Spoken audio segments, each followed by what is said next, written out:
আল্লাহর নবীকে একটা প্রশ্ন ছুড়ে দিলেন যে, শোনো আব্দুল্লাহর পোলা মুহাম্মদ, শোনো, তুমি যদি নবী হও আমাদের একটা প্রশ্নের উত্তর দাও, একটা প্রশ্নের উত্তর দিতে পারলেই তুমি নবী। শুধু নবী নও, তুমি শুধু নবী নও, তোমার হাতে হাত দিয়ে আমরা বড় বড় ইহুদিদের পণ্ডিত তোমার হাতে হাত দিয়ে কালেমা পড়ে মুসলমান হয়ে যাবো। আল্লাহু আকবার বলেন। কি এমন প্রশ্ন? আল্লাহর নবী চিন্তা করল, সকাল থেকে সন্ধ্যা পর্যন্ত কালেমার দাওয়াত দিয়ে একজন মানুষ মুসলমান হয় না, এতগুলো ইহুদি পণ্ডিত যদি মুসলমান হয় একটা প্রশ্নের উত্তর দিলে ভালো না খারাপ? আল্লাহর নবী চিন্তা করে বললেন যে, ঠিক আছে, আমি তোমাদের প্রশ্নের উত্তর দেব, বলো তোমাদের প্রশ্ন কি, তোমাদের প্রশ্ন কি?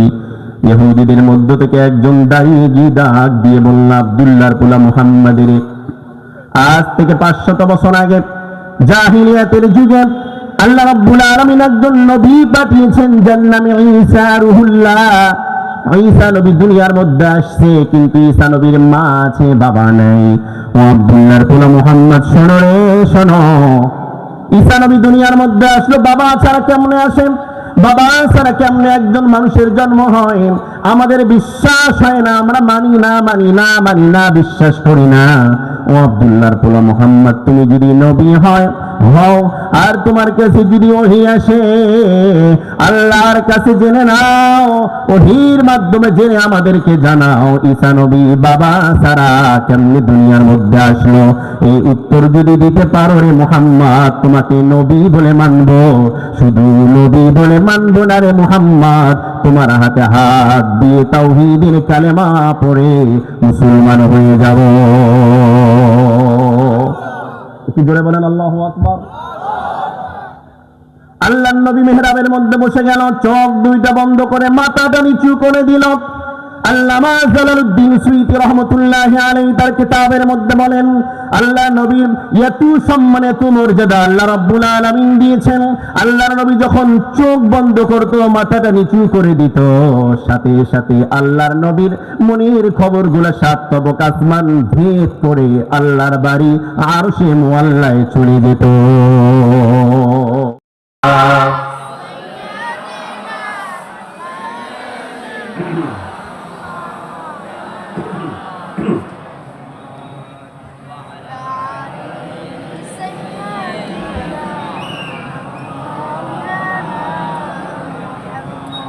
কেউ না করুক আমি করব কাজ, আল কোরআনের আহ্বানে দিন কায়েমের প্রয়োজনে, আল কোরআনের আহ্বানে দিন কায়েমের প্রয়োজনে, নতুন করে আবার আমি শপথ নিলাম আজ, কেউ না করুক আমি করব কাজ, কেউ না করুক আমি করব কাজ।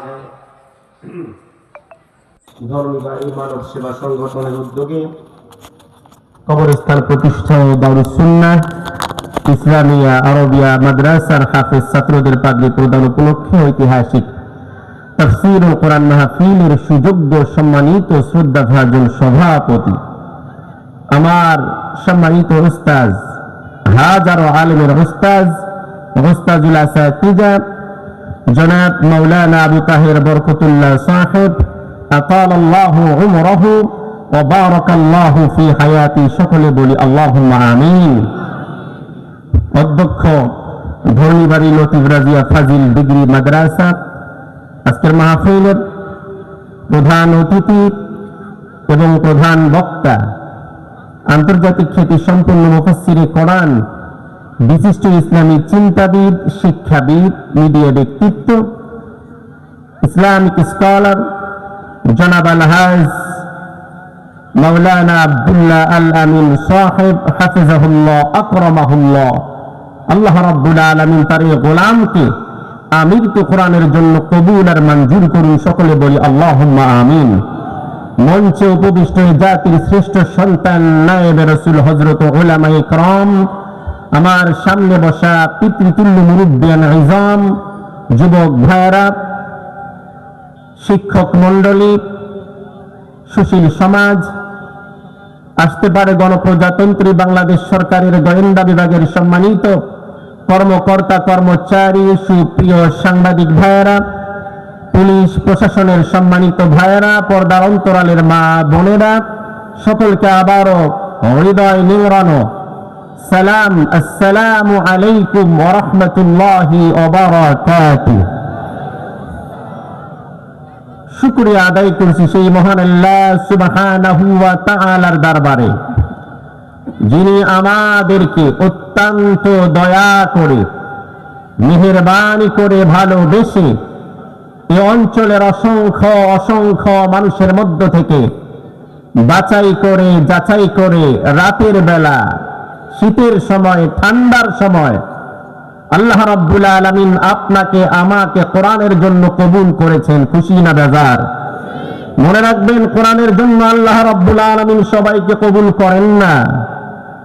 আল্লাহ পাক যাকেই কোরআনের জন্য কবুল করেন সেই কেবল কোরআনের মাহফিলে আসতে পারে, বসতে পারে, শুনতে পারে। কথা বলেন ঠিক কিনা? অনেকের ইচ্ছা ছিল, নিয়ত ছিল কোরআনের মাহফিলে যাবে, আসবে, বসবে, শুনবে, এখনো পর্যন্ত আসতে পারে নাই। শেষ পর্যন্ত আসতে পারবে কিনা তাও জানা নাই। অনেকে আবার আসছেও, চায়ের দোকানে, রাস্তাঘাটে, দোকানপাটে, বিভিন্ন জায়গায় আড্ডা দিচ্ছে। কিন্তু আল্লাহ পাক আপনাকে আমাকে তার মেহেরবান দিয়ে, কুদরত দিয়ে আল্লাহ পাক আপনাকে আমাকে বসার সুযোগ করে দিয়েছে। সেজন্য একবার শুকরিয়া আদায় করি, সকলে বলি আলহামদুলিল্লাহ। জোরে বলেন, জবানের মালিক কে? হয় নাই, জবানের মালিক কে? এই জবান দিয়ে কত রাজনৈতিক বক্তব্য দিয়েছি, এই জবান দিয়ে কত মানুষের পিছনে স্লোগান দিয়ে গলা ফাটায় ফেলেছি, এই জবান দিয়ে আজে বাজে কত কথা বলেছি। অথচ এই জবান আল্লাহ রাব্বুল আলামিনের দান। কত মানুষ জন্মের পর থেকে বাক প্রতিবন্ধী, কথা বলতে পারেন না, মাকে মা বলে ডাকতে পারে না, বাবাকে বাবা বলে ডাকতে পারে না, অলিজাতটুকু সন্তানকে নাম ধরে ডাকতে পারে না। অনেক মানুষ 40 বছর, 50 বছর, 30 বছরের তাগড়া যুবক, এরকম মানুষ হঠাৎ করে স্ট্রোক করে প্যারালাইজড হয়ে যায়, কথা বন্ধ হয়ে যায়, জবান বন্ধ হয়ে যায়, কথা বলতে পারে না। আত্মীয় স্বজন, বন্ধু বান্ধবকে দেখলে কথা বলতে চায়, কথা বের হয় না, চোখ দিয়ে পানি ছেড়ে দেয়, আর জিহ্বার লালা ছেড়ে দেয়, কথা বলতে পারে না। এমনও মানুষ আছে না নাই?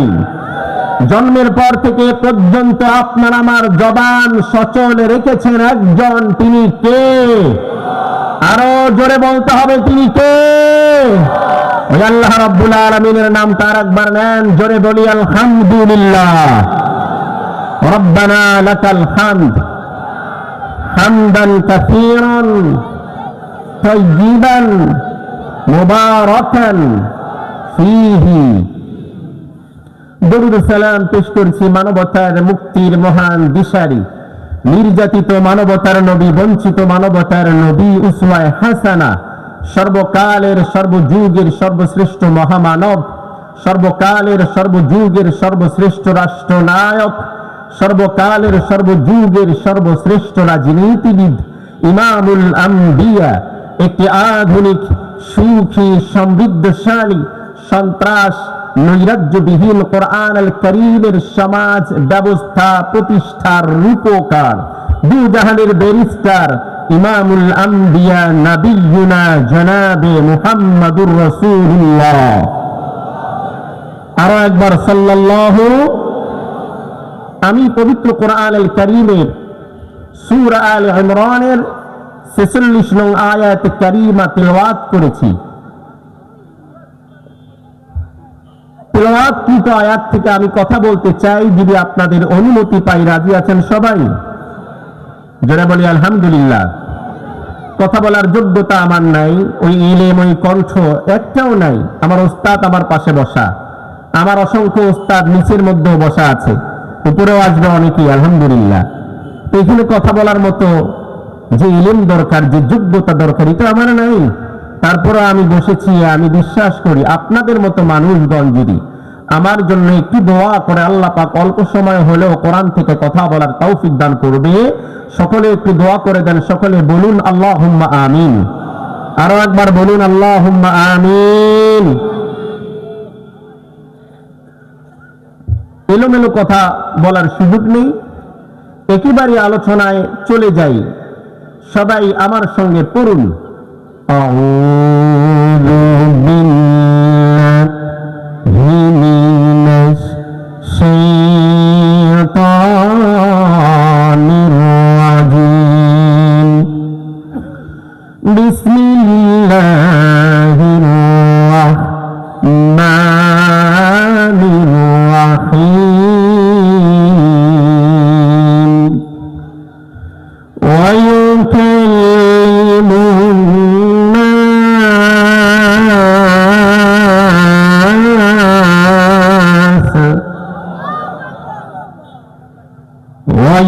ওয়ায়ুকাল্লিমুন নাস ফিল মাহদি ওয়া কাহলান ওয়া মিনাশ সালিহিন।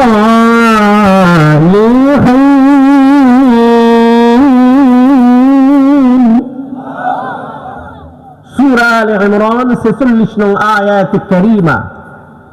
এই আয়াতের তাফসীর করার আগে এই আয়াত কখন, কোন সময়, কোন সিচুয়েশনে, কোন প্রেক্ষাপটে কেন নাজিল হলো, এটি আগে আমরা যদি জানতে পারি তাহলে আমাদের জন্য এই আলোচনা বোঝা একেবারে সহজ হয়ে যাবে। আলহামদুলিল্লাহ বলেন, জোরে বলি আল্লাহু আকবার। একেবারে মনোযোগ দেন আমার ভাইয়েরা, আমার বন্ধুগণ। বিশ্ব নবী জনাবে মুহাম্মদুর রাসূলুল্লাহ সাল্লাল্লাহু আলাইহি ওয়াসাল্লাম একদিন সালাতুল ইশার নামাজ পড়ে অসংখ্য সাহাবা আজমাইনদেরকে সাথে নিয়ে মসজিদে নববীর মধ্যে বসে এমন সময় হঠাৎ করে একজন নয়, দুজন নয়, 70 জন ইহুদি, সাধারণ কোন ইহুদি নয়, ইহুদিদের বড় বড় লিডার, আহলে কিতাবের বড় বড় আলেম, তাওরাত জবুর ইনজিল যাদের মুখস্থ, এরকম ইহুদিদের বড় বড় আলেম, বড় বড় পণ্ডিত আল্লাহর নবীর মসজিদে নববীর সামনে চলে এসেছে। রাতের বেলা আল্লাহর নবী তাদেরকে দেখে দাঁড়িয়ে গিয়েছেন, আতঙ্কিত হয়েছেন, ভয় পেয়েছেন। আল্লাহর নবী দাঁড়িয়ে তাদেরকে সালাম দিল। শুধু সালাম দেন নেই, আল্লাহর নবী তাদেরকে ওয়েলকাম জানিয়েছেন, স্বাগতম জানিয়েছেন, মসজিদের ভিতরে আসতে বলেছেন। আল্লাহু আকবার বলেন। অথচ আল্লাহর নবী ভালো করে জানেন ইহুদিরা ইসলামের দুশমন, মুসলমানের দুশমন, নবীর দুশমন। ইহুদি জাতের চাইতে খারাপ জাত আসমানের নিচে জমিনের উপরে একজনও নাই। কথা বলেন ঠিক কিনা? তারা সকালবেলা যুদ্ধবিরতিতে যায়, বলে যুদ্ধবিরত ফিলিস্তিনের সাথে আর যুদ্ধ করব না। আবার দুপুর হতে না হতেই, সন্ধ্যা হতে না হতেই আবার ফিলিস্তিন জমিয়ে তারা বোমা ফেলায়, বম্বিং করে, হাজার হাজার শত শত নিষ্পাপ ফুলের মতো মাসুম বাচ্চাদেরকে শহীদ করে দিয়েছে। অসংখ্য মসজিদ মাদ্রাসা তারা ঘুরিয়ে দিয়েছে, অসংখ্য মুসলমানদেরকে হত্যা করেছে। ওই ইহুদিরা ফিলিস্তিনের ওই মসজিদকে যারা দখল করতে চায়, বাইতুল মুকাদ্দাসকে যারা দখল করতে চায়, আরো হাজার বছর যুদ্ধ তোমরা করতে পারো, হাজার হাজার মুসলমানদেরকে মারতে পারো, রক্তাক্ত করতে পারো, শহীদ করতে পারো, কিন্তু তোমরা কোনোদিন ফিলিস্তিনের ওই বাইতুল মুকাদ্দাস দখল করতে পারবে না, পারবে না, পারবে না। প্রয়োজন হলে বাংলাদেশের দামাল যুবকেরা পর্যন্ত ফিলিস্তিনের জন্য, ফিলিস্তিনবাসীর জন্য, বাইতুল মুকাদ্দাসের জন্য জীবন দেওয়ার জন্য প্রস্তুত আছে। যদি প্রয়োজন হয় বাংলাদেশের যুবকেরা পর্যন্ত জীবন দেওয়ার জন্য, বাইতুল মুকাদ্দাসকে স্বাধীন করার জন্য যাবে। তারপরে ইহুদিদের চিন্তা ভাবনা, চেতনা, স্বপ্ন তাদের পূরণ হয় না, আর হবে না। প্রজা রক্ত দিব, জীবন দেব। কথা বলেন ঠিক কিনা? এই সমস্ত ইহুদিরা আল্লাহর নবীর মসজিদের সামনে দাঁড়া, আল্লাহর নবী তাদেরকে সালাম দিল। প্রশ্ন এসে যায়, আল্লাহর নবী ভালো করে জানে তারা ইহুদি, তারা ইসলামের দুশমন, মুসলমানের দুশমন, তারপরও কেন তাদেরকে সালাম দিল? আল্লাহর নবী মানবতার মহান শিক্ষক, আল্লাহর নবী বিশ্ববাসীকে শিক্ষা দিয়ে গেলেন, শোনো মানুষেরা, শোনো আমার উন্নতেরা, শোনো আমার আদর্শ তোমরা শোনো। তোমার বাড়িতে যদি কোনোদিন কখনো তোমার চরম দুশমন আর শত্রু যদি তোমার বাড়ির গেটের মধ্যে আসে, কোনোদিন দূর দূর করে তাড়ায় দিও না, অপমান করিও না, বরং তাকে সালাম দাও। ওয়েলকাম জানাও, স্বাগতম জানাও, বাড়ির মধ্যে নিয়ে আসো, মেহমানদারি করাও। এটাই আমার নবীর সুন্নাহ, এইটাই আমি শিক্ষা দিলাম। জোরে বলেন আল্লাহু আকবার। হাসাহাসি কে করে? আশ্চর্য ব্যাপার। কে কথা বলে এখানে? কষ্ট হচ্ছে আপনাদের? আলোচনা চলবে, ডিস্টার্ব করবেন না। আল্লাহর নবী যখন তাদেরকে মসজিদের ভিতরে ডাকলো, তারা চলে আসলো। আল্লাহর নবী নিজে মেহরাবের মধ্যে বসলো, ইহুদিদেরকে বসতে বলল, সাহাবাদেরকে বসতে বলল। সবাই যখন বসে গেল, আল্লাহর নবী ডাক দিয়ে বলল, ইহুদি ভাইরা, হঠাৎ করে রাতের বেলা খবর না দিয়ে, সংবাদ না দিয়ে এতগুলো মানুষ কেন আমার মসজিদের সামনে আপনারা আসছেন? কারণ কি? কারণ কি? ইহুদিদের মধ্য থেকে একজন দাঁড়িয়ে গিয়ে ডাক দিয়ে বলল, ও আব্দুল্লাহর পোলা মুহাম্মদ, আমরা বড় ব্যস্ত মানুষ, বিজি মানুষ, কারণ ছাড়া আসার কোনো সুযোগ নাই। আমরা সাধারণ কোনো মানুষ নই, আমরা ইহুদিদের বড় বড় পণ্ডিত, বড় বড় আলেম, আহলে কিতাবের বড় বড় আলেম, তাওরাত জবুর ইনজিল আমাদের মুখস্থ। আমরা সাধারণ কোনো মানুষ নই রে মুহাম্মদ, তোমার কাছে আসছি, কারণ ছাড়া আসি নাই, কারণ ছাড়া আসি নাই। শোনো মুহাম্মদ, শোনো, তুমি নাকি নবী? আল্লাহর নবী বলল যে হ্যাঁ, আমি নবী। ইহুদিদের মধ্য থেকে একজন বলল, তোমার কাছে নাকি কোরআন নাজিল হয়? আল্লাহর নবী বলল যে হ্যাঁ, আমার কাছে কোরআন নাজিল হয়। ইহুদিদের মধ্য থেকে একজন বলল, ও আব্দুল্লাহর পোলা মুহাম্মদ, তুমি নাকি আখির জামানার শেষ নবী, শেষ পয়গম্বর? আল্লাহর নবী বলল, হ্যাঁ, আমি শেষ নবী, আনা খাতামুন নাবিয়্যিন লা নাবিয়্যা বাদি, আমি শেষ নবী, আমার পর আর কোন নবী আসবে না, রাসূল আসবে না, আমি শেষ নবী। ইহুদিদের মধ্য থেকে বলা হলো, আমরা তোমাকে নবী মানি না, তোমার কাছে কোরআন নাজিল হয় তাও মানি না, তোমার পর আর কেউ নবী আসবে না এটাও আমরা মানি না, মানি না, মানি না। ও আব্দুল্লাহর পোলা মুহাম্মদ, তোমাকে নবী বলে আমরা মানি না, স্বীকৃতি দেই না রে মুহাম্মদ। ও আব্দুল্লাহর পোলা মুহাম্মদ, তুমি যদি নবী হও, তোমার কাছে যদি কোরআন নাজিল হয়, তুমি যদি আখিরি জামানার আখিরি নবী হও, ও আব্দুল্লাহর পোলা মুহাম্মদ, একটা প্রশ্ন আছে আমাদের, একটা প্রশ্ন আছে, একটা প্রশ্ন আছে। শোনো আব্দুল্লাহর পোলা মুহাম্মদ, শোনো রে, একটা প্রশ্নের উত্তর যদি দিতে পারো, আমরা ওয়াদা করলাম, আমরা ওয়াদা করলাম, আমরা তোমাকে নবী মানব, তোমার উপর কোরআন নাজিল হয় আমরা তাও মানব। শুধু মানব না, মানব না, তোমার হাতে হাত দিয়ে তাওহীদের কালেমা পড়ে মুসলমান হয়ে যাব। আল্লাহু আকবারের আওয়াজ আমার পছন্দ হয়নি। আর জোরে বলেন না আল্লাহু আকবার, জোরে বলেন আল্লাহু আকবার। এই শিববাড়ি এখানে মাহফিল করছিলাম, এই আলোচনা ধরছিলাম, শেষ করতে পারিনি। আজকে আসছি প্ল্যান করে যে আমি শেষ করবো, শ্বশুরবাড়ি এলাকা, লোকজন শুনবে, আলোচনাটা পুরোটা করবো, মিনিমাম 2 ঘন্টা লাগবে। তা আমাকে এত পরে আপনারা দিলেন, একটু আগে দিলে ভালো হতো। তারপরে যতটুকু করা যায় আমি চেষ্টা করবো আলোচনাটা একটা পূর্ণাঙ্গ রূপ দিতে ইনশাআল্লাহ। কিন্তু আমাকে একটু সময় দেন, নিশ্চুপ হয়ে বসে যান। এলাকার মানুষ জন্য, উলুপুরের সন্তান জন্য শুনবেন না তা না, কথা আমার না আল্লাহ, ধরে বলেন আমার না আল্লাহর। তা আল্লাহর কথা যদি হয়, আমি কেন, আব্দুল্লাহ আলামিন কেন, আল্লামা সাইদি কেন, আপনার এলাকার মুয়াজ্জিন, আপনার এলাকার একজন প্রতিবন্ধী হুজুরও যদি কোরআনের কথা বলে, এটা আপনার জন্য শোনা ওয়াজিব। কথা বলেন ঠিক কিনা মুসলমান? এটাই হচ্ছে ঈমান। যারা বক্তা দেখার জন্য আসছে, তারা হয়তো রাত 10টা 9:30 বক্তা দেখার জন্য আসবে, ওদের মাকসুদ বক্তা দেখে আলোচনা শোনা না, ওই আলোচনা শুনে 4 আনা পয়সার দাম নাই। কথা বলেন ঠিক কিনা মুসলমান? আমাদের নিয়ত থাকতে হবে, ঠান্ডার সময় আমরা যেমন কোরআন শুনতে আসছি, এই কোরআন বাংলার জমিনে বাস্তবায়ন করার জন্য, কোরআনী আইন প্রতিষ্ঠিত করার জন্য, এই কোরআন কেমনে করে পার্লামেন্টে নেওয়া যায়, সংসদে নেওয়া যায়। নামাজ শুধু পড়লে হবে না, কোরআনকে মসজিদের 4 দেওয়ালের মধ্যে বন্দী করলে হবে না, মাদ্রাসার 4 দেওয়ালের মধ্যে বন্দী করলে হবে না, বাড়িটাকের মধ্যে উঠায় রাখলে হবে না। এই কোরআন প্রতিষ্ঠিত করার জন্য প্রয়োজন হলে জীবন দিতে হবে, রক্ত দিতে হবে। ওসমান হাদির মতো আইনটা প্রতিষ্ঠিত করার জন্য কারা কারা দিয়েছেন জীবন দেওয়ার জন্য, ভক্তি আল্লাহ দেখায় দেন।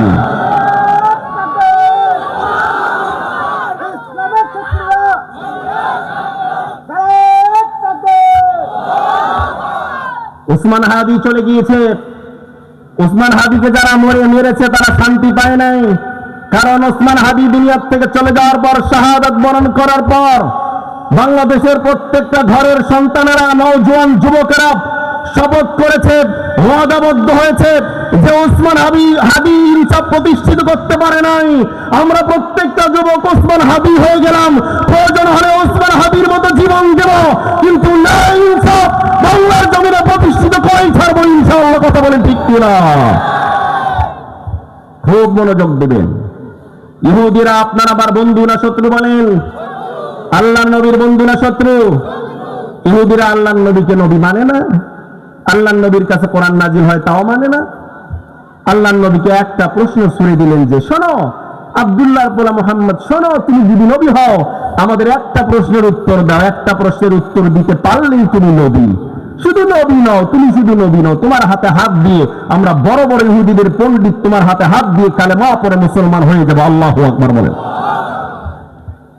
কি এমন প্রশ্ন? আল্লাহর নবী চিন্তা করল, সকাল থেকে সন্ধ্যা পর্যন্ত কালেমার দাওয়াত দিয়ে একজন মানুষ মুসলমান হয় না, এতগুলো ইহুদি পণ্ডিত যদি মুসলমান হয় একটা প্রশ্নের উত্তর দিলে ভালো না খারাপ? আল্লাহর নবী চিন্তা করে বললেন যে ঠিক আছে, আমি তোমাদের প্রশ্নের উত্তর দেব, বলো তোমাদের প্রশ্ন কি? তোমাদের প্রশ্ন কি? ইহুদিদের মধ্য থেকে একজন দাঁড়িয়ে গিয়ে ডাক দিয়ে বলল, আব্দুল্লাহর পোলা মুহাম্মাদের আজ থেকে 500 বছর আগে জাহিলিয়াতের যুগে আল্লাহ রাব্বুল আলামিন একজন নবী পাঠিয়েছেন যার নামে ঈসা রুহুল্লাহ। ঈসা নবী দুনিয়ার মধ্যে আসছে, কিন্তু ঈসা নবীর মা আছে, বাবা নাই। ও আব্দুল্লাহর পোলা মুহাম্মদ শোনো রে শোনো, ঈসা নবী দুনিয়ার মধ্যে আসলো, বাবা ছাড়া কেমনে আসেন? বাবা ছাড়া কেমনে একজন মানুষের জন্ম হয়? আমাদের বিশ্বাস হয় না, আমরা মানি না মানি না মানি না, বিশ্বাস করি না। ও আব্দুল্লাহর পোলা মুহাম্মদ, তুমি যদি নবী হও আর তোমার কাছে যদি ওহী আসে, আল্লাহর কাছে জেনে নাও, ওহীর মাধ্যমে জেনে আমাদেরকে জানাও ঈসা নবী বাবা ছাড়া কেমনে দুনিয়ার মধ্যে আসলো। এই উত্তর যদি দিতে পারো রে মুহাম্মদ, তোমাকে নবী বলে মানব, শুধু নবী বলে মানব না রে মুহাম্মদ, তোমার হাতে হাত দিয়ে তাওহীদের কালেমা পড়ে মুসলমান হয়ে যাব। একটু জোরে বলেন আল্লাহু আকবার। আল্লাহর নবী মিহরাবের মধ্যে বসে গেল, চোখ দুইটা বন্ধ করে মাথাটা নিচু করে দিল। আল্লামা জালালউদ্দিন সুয়ুতী রাহমাতুল্লাহি আলাইহি তার কিতাবের মধ্যে বলেন, আল্লাহ নবীর এত সম্মান এত মর্যাদা আল্লাহ রাব্বুল আলামিন দিয়েছেন। আল্লাহর নবী যখন চোখ বন্ধ করত, মাথাটা নিচু করে দিত, সাথে সাথে আল্লাহর নবীর মনের খবরগুলো 7 তবক আসমান ভেদ করে আল্লাহর বাড়ি আরশে মুআল্লায় চলে যেত। আল্লাহর আরশের মধ্যে খবর চলে গেল। আল্লাহ রাব্বুল আলামিন জিবরাইলকে ডাক দিয়ে বলল, ও জিবরাইল রে, আমার নবীর বড় বিপদ, আমার নবীকে তারা নবী মানে না, আমার নবীর কাছে কোরআন নাজিল হয় এটা তাও মানে না, আমার নবী শেষ জামানার শেষ নবী এরা তাও মানে না। ও জিবরাইল, আর করো না দেরি, চলে যাও তাড়াতাড়ি। আমার নবীকে একটা মারাত্মক প্রশ্ন করেছে, এই প্রশ্নের উত্তর তো আমার নবীর জানা নাই রে। আমি আল্লাহ পাক যতক্ষণ জানাই না দেব ততক্ষণ পর্যন্ত আমার নবী প্রশ্নের উত্তর দিতে পারবে না। ও জিবরাইল যাও যাও রে, আর করো না দেরি, এখনই রওনা করো তাড়াতাড়ি। ও জিবরাইল একা যাও না, খালি হাতে যাও না রে জিবরাইল। সূরা আলে ইমরানের 1 থেকে 60 নম্বর আয়াত তুমি হাতের মধ্যে নাও, আর শোনো জিবরাইল, এই আয়াতগুলো অত্যন্ত গুরুত্বপূর্ণ আয়াত, ফজিলতপূর্ণ আয়াত। এই আয়াতগুলো বহন করার জন্য, একটা আয়াত বহন করার জন্য 1000 ফেরেশতা আমি দিয়ে দিলাম, 2টা আয়াত বহন করার জন্য 2000 ফেরেশতা আমি দিয়ে দিলাম, 3টা আয়াত কারিমা বহন করার জন্য 3000 ফেরেশতা আমি দিয়ে দিলাম, 7টা আয়াত কারিমা বহন করার জন্য 60,000 ফেরেশতা আমি আল্লাহ রাব্বুল আলামিন তোমাকে দিয়ে দিলাম। ওরে জিবরাইল যাও যাও যাও, তাকবীর ধ্বনি দিতে দিতে 7 তবক আসমান ভেদ করে আমার নবীর মসজিদের মধ্যে তাড়াতাড়ি চলে যাও। একটু জোরে বলেন না আল্লাহু আকবার। বক্তার কাছে ওয়াজ আদায় করে নিতে হয়, চুপ করে বসে থাকলে ওয়াজ হয় না।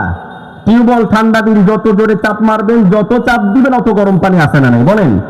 তাহলে আপনারা একটু হাহু অন্তত করেন। আপনারা সবাই জীবিত আছেন তো বলেন? জীবিত আছেন তো, তাও তো বলতে পারলেন না ঠিক আছেন কিনা। আচ্ছা হাত তোলেন তো দেখি কারা কারা মরা মানুষ। তাই তো বলি, সারা শব্দ নেই তো, তুমি কবরস্থানে দাঁড়িয়ে ওয়াজ করার জন্য, বাপরে বাপ। এতগুলো মরা মানুষ বসে আছে, মরা মানুষ আবার বসেও থাকে। লিল্লাহে তাকবীর, আওয়াজ হয় না, লিল্লাহে তাকবীর। এই আওয়াজ শেষ পর্যন্ত থাকবে ইনশাআল্লাহ। আল্লাহর নবী মিহরাবের মধ্যে বসে পড়ল। এমন সময় জিবরাইল নাজিল হয়ে গেল। জিবরাইল এসে সালাম দিল, আসসালামু আলাইকা ইয়া নবিয়াল্লাহ ইয়া হাবিবাল্লাহ। ও আল্লাহর নবী আর করবেন না দেরি, মাথাটা তুলেন তাড়াতাড়ি। ও আল্লাহর নবী উত্তর তাড়াতাড়ি দেন, ইহুদি জাত বড় খারাপ জাত, দেরি হলে এই উত্তর তারা মানবে না গো নবী। ও নবী সব আয়াত একসাথে বলার দরকার নেই, তারা তো বড় বড় পণ্ডিত, তাহলে কিতাবের বড় বড় আলেম, তাওরাত জবুর ইনজিল যাদের মুখস্থ গো আল্লাহর নবী, সব আয়াতগুলো একসাথে বলার দরকার নেই। আপনি যদি একটা আয়াত কারিমা তেলাওয়াত করেন তাহলে তারা সবাই বুঝতে পারবে আপনি উত্তর দিতে সক্ষম। কাজে আপনি সূরা আলে ইমরানের 46 নং আয়াত কারিমা তেলাওয়াত করা শুরু করে দেন। ওয়া ইউকাল্লিমুন নাসা ফিল মাহদি ওয়া কাহালাও ওয়া মিনাস সালিহিন।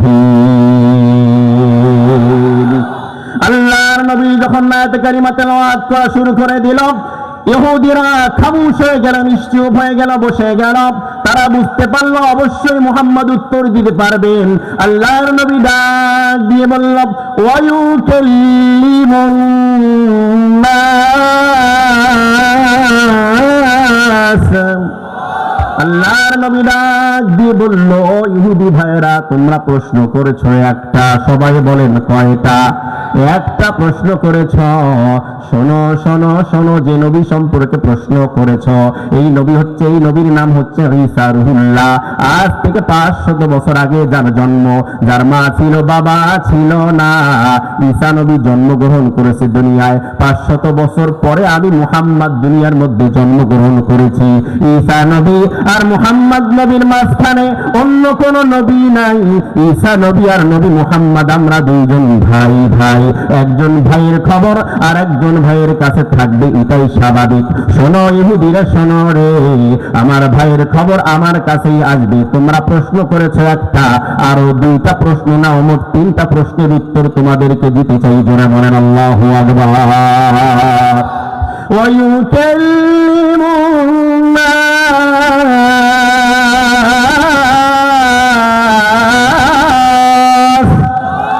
আল্লাহর নবী ডাক দিয়ে বলল, আমার ভাই ঈসা নবী যেদিন জন্মগ্রহণ করেছে, মাত্র কয়েকদিনের বাচ্চা, দুধের বাচ্চা, দুল্লায় থেকে তার জাতির লোকদের সাথে কথা বলেছিল। ওই কাল্লিমুন নাস, তার জাতির লোকদের সাথে বক্তব্য দিয়েছিল, কথা বলেছিল, কথোপকথন করেছিল।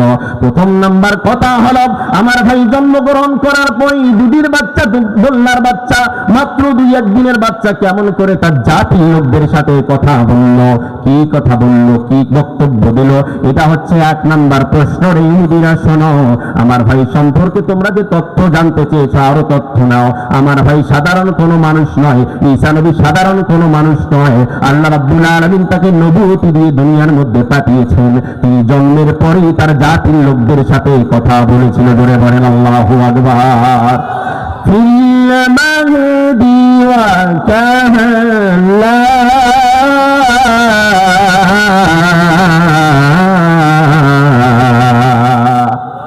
আমার ভাই ঈসা নবী জন্মের পরে তার জাতির লোকদের সাথে কথা বলেছিল। শোনো ইহুদিরা শোনো, আমার ভাই শুধু জন্মের পরে ছোট্টবেলায় মাসুম বাচ্চা তার জাতির লোকদের সাথে শুধু কথা বলেন নাই, আমার ভাই ঈসা আরো একবার কথা বলবেন রে।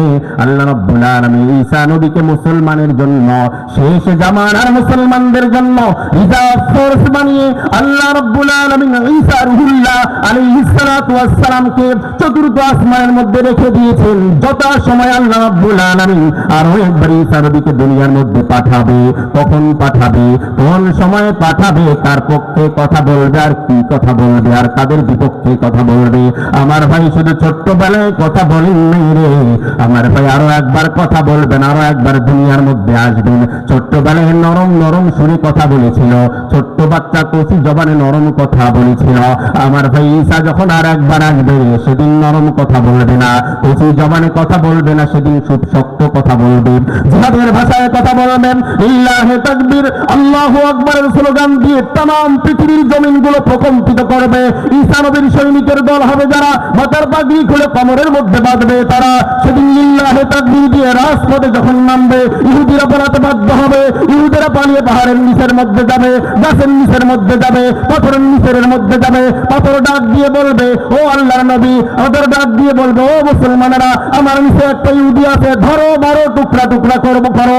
গাছ ডাক দিয়ে বলবে, ও মুসলমানেরা, আমার নিচে একটা ইহুদি আছে, ধরো ধরো তাকে হত্যা করো, মারো, টুকরা টুকরা করো।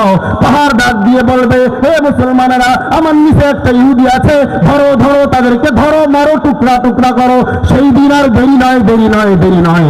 ঈসা নবী আবার দুনিয়ার মধ্যে আসবে, তাম বিশ্বের মুসলমানেরা ঈসা নবীর সৈনিক হবে। সেদিন বিশ্বযুদ্ধ হবে, বেঈমানদের সঙ্গে ইহুদিরা পালাতে বাধ্য হবে। তাম বিশ্বের ক্ষমতা আল্লাহ পাক মুসলমানদের হাতের মধ্যে তুলে দেবে, আর ক্ষমতা পাবে মুসলমানেরা। সংবিধান হবে আল্লাহর কোরআন। কথা বলেন ঠিক কিনা? আমার ভাই ঈসা আরো একবার দুনিয়ার মধ্যে আসবে, আরো একবার এসে কথা বলবে।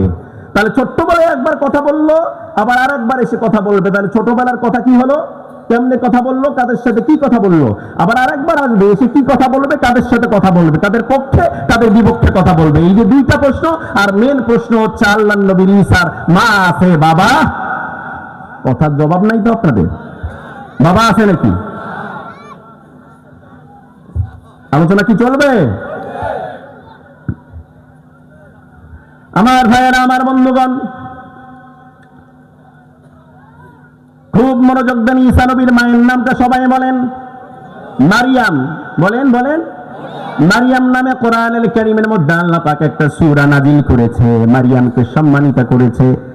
কিয়ামত পর্যন্ত মারিয়ামের ইতিহাস কোরআনের মধ্যে আছে, সবাই দেখবে, বুঝবে, পড়বে। আল্লাহু আকবার বলেন। বলেন তো দেখি, মারিয়ামের বাবার নামটা কি? ইমরান আলাইহিস সালাতু ওয়াস সালাম। আলে ইমরান নামে পবিত্র কোরআনুল কারীমের মধ্যে একটা সূরা আছে না নাই? বাবার নামেও সূরা, আমিন নামেও সূরা। কত বড় সম্মানিত তারা। মারিয়ামের মায়ের নাম হচ্ছে হান্না। হযরত ইমরান আলাইহিস সালাতু ওয়াস সালাম আর তার বিবি হান্না রাস্তা দিয়ে হাঁটে। একটা মা পাখি তার ছোট্ট বাচ্চা পাখি তার ঠোঁটের মধ্যে, মুখের মধ্যে আদার তুলে দেয়। আর ইমরানের বিবি হান্না এই দৃশ্য দেখতে পায়, দেখে চোখের পানিগুলো ছেড়ে দেয়, ডাক দিয়ে বলল, রে আমি আশরাফুল মাখলুকাত, আমি মানুষ হয়েও মাতৃত্বের স্বাদ গ্রহণ করতে পারলাম না রে। একটা পাখি হয়েও মাতৃত্বের স্বাদ গ্রহণ করেছে। স্বামী স্ত্রী বাড়ির মধ্যে চলে গেল, গভীর রাতে তাহাজ্জুদের সময় উঠল, যায় নামাজের মধ্যে বসে তাহাজ্জুদ নামাজ পড়ে দুহাত তুলে আল্লাহর কাছে দোয়া করলো, আল্লাহ গো, আমরা বুড়া হয়ে গেলাম, বুড়ি হয়ে গেলাম, প্রায় 100 বছর হয়ে যায়, আমাদের ছেলেও নাই, মেয়েও নাই গো আল্লাহ। ও আল্লাহ, তুমি তো বুড়া হও না, বুড়ি হও না, তোমার শক্তি তো কমে না গো আল্লাহ। ও আল্লাহ, মেহেরবানি করে এই বুড়া বুড়ির ঘরের মধ্যে শেষ বয়সের একটা বাচ্চা আপনি দিতে পারেন গো আল্লাহ। ও আল্লাহ, আমরা দোয়া করলাম গো আল্লাহ, আপনি কবুল করেন। আমরা মান্নত করলাম, আমরা ওয়াদা করলাম, এই শেষ বয়সে দিয়ে আপনি একটা বাচ্চা দেন। আপনার এই দেওয়া সন্তানটাকে আমরা ফিলিস্তিনের বাইতুল মুকাদ্দাসের খাদেম বানায় দিব। জোরে বলেন আল্লাহু আকবার। আল্লাহ রাব্বুল আলামিন দোয়াটা বড় পছন্দ করলাম। আল্লাহ রাব্বুল আলামিন তাদের ঘরের মধ্যে একটা সন্তান দান করলো। বলেন তো দেখি, সন্তানটা ছেলে হওয়ার দরকার না মেয়ে হওয়ার দরকার? ছেলে হওয়ার দরকার। আল্লাহ কি দিয়েছেন?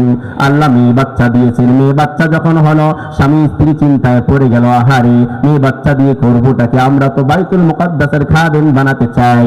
স্বামী স্ত্রী পরামর্শ করে বললাম, আল্লাহ রাব্বুল আলামিন যেটাই ভালো মনে করেছে সেটাই দিয়েছে রে, আমাদের এই মেয়েটাকে বাইতুল মুকাদ্দাসের খাদেমা বানায় দেব। মারিয়ামের জন্ম হয়ে গেল। সংক্ষেপে আলোচনা, মারিয়াম বড় হতে লাগলো। 2-4 বছর 5 বছর যখন মেয়েদের হয়ে যায়, একটু একটু কাজ করতে পায়। বাবা যখন উজু করে গামছাটা আগায় দেয়, মা যখন রান্না করে পানিটা আগায় দেয়, লবণটা আগায় দেয়। একটু বড় হতে লাগলো, স্বামী স্ত্রী চিন্তায় পড়ে গেল, কি করা যায়, কি করা যায়। ফিলিস্তিনের বাইতুল মুকাদ্দাসে ইমরানের বাড়ির থেকে অনেক দূর। চিন্তা করলাম, আমার মেয়েকে এখন তো ওই বাইতুল মুকাদ্দাসের খাদেমা বানা দরকার, কেমন করে দেবো, বাইতুল মুকাদ্দাস তো অনেক দূর।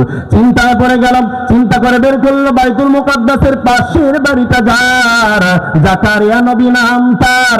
জাকারিয়া নবী তাদের আত্মীয় কেমন আত্মীয়? জাকারিয়া নবী হচ্ছে ইমরান আলাইহিস সালাতু ওয়াস সালামের আপন ভাইরা ভাই। জাকারিয়া নবীর বাড়িতে চলে যায়, দুই স্বামী স্ত্রী মেয়েটাকে নিয়ে জাকারিয়া নবীর বাড়ির মধ্যে চলে গেল। ডাক দিয়ে বলল, ও ভাইরা ভাই, তোমাকে একটা কথা বলতে চাই। ও ভাইরা ভাই, আমাদের একমাত্র কলিজার টুকরা মেয়ে মারিয়ামকে তোমার বাড়িতে রাখতে চাই। জাকারিয়া নবী বলল, ও আমার ভাই, চিন্তার কোনো কারণ নাই। মারিয়াম শুধু তোমার মেয়ে না, মারিয়াম আমারও মেয়ে। জোরে বলেন আল্লাহু আকবার। আমার মারিয়ামকে তোমার বাড়িতে রাখো। সকাল সন্ধ্যা দুপুর বেলা আমার মারিয়াম বাইতুল মুকাদ্দাসের খেদমত করবে, বাইতুল মুকাদ্দাস ঝাড়ু দিবে, মুছে দিবে, পরিষ্কার করে রাখবে। এইভাবে মারিয়ামকে পরিচয় করায় দেওয়া হলো বাইতুল মুকাদ্দাসের সাথে। প্রতিদিন সকাল সন্ধ্যা বিকাল দুপুর ঝাড়ু দেয়, মুছে দেয়। মারিয়াম আলাইহিস সালাতু ওয়াস সালাম এভাবে আস্তে আস্তে বড় হয়। মারিয়ামের বয়স যখন 7, 8, 9 বছর যখন হলো, মেয়েদের যখন 8, 9, 10 বছর যখন হয়, মেয়েরা তখন সাবালিকা হয়। সাবালিকা হয় তখন মেয়েদের হয়, যখন হায়েজ হয়, যখন মেয়েরা সাবালিকা হয় তখন। আর মেয়েরা সাবালিকা হয় যখন কোরআন ধরে পড়তে পারে না, নামাজ পড়তে পারে না, রোজা করতে পারে না, মসজিদের মধ্যে যেতে পারে না। মারিয়াম যখন সাবালক হয়ে গেল, সাবালিকা যখন হয়ে গেল, মারিয়াম ফিলিস্তিনের বাইতুল মুকাদ্দাসে যেতে পারে না, ঝাড়ু দিতে পারে না, মুছে দিতে পারে না। এভাবে 1 দিন 2 দিন 3 দিন 5 দিন 7 দিন চলে যায়। 7 দিন পর্যন্ত মেয়েদের এই অসুখটা হয়। 7 দিনের পরেও যদি হয় তাহলে ডাক্তার দেখাতে হয়। আমার ভাইয়েরা, আমার বন্ধুগণ, মারিয়াম আলাইহিস সালাতু ওয়াস সালামের যখন মিন্স হয়ে গেল, অসুস্থ হয়ে পড়ল, আর তো মসজিদে যেতে পারে না। কিন্তু এটা যখন মেয়েদের এই অসুখটা যখন ভালো হয়, তাদের উপর গোসল ফরজ হয়। আর ফরজ গোসল সম্পূর্ণ করার পর তারা পুনরায় আবারও নামাজ পড়তে পারে, কোরআন ধরে তেলাওয়াত করতে পারে, রোজা করতে পারে, আল্লাহর ঘর মসজিদে যেতে পারে। জোরে বলেন আল্লাহু আকবার। এবার মারিয়াম আলাইহিস সালাতু ওয়াস সালামের যখন এই অসুখটা সম্পূর্ণ হয়ে গেল, হায়েজ যখন সম্পূর্ণ হয়ে গেল, গোসল তার উপর ফরজ হয়ে গেল। আল্লাহ রাব্বুল আলামিন এই জায়গা থেকে বলছেন, ওয়াযকুর ফিল কিতাবি মারইয়াম ইয তাবারাত মিন আহলিহা মাকানান শারকিয়া।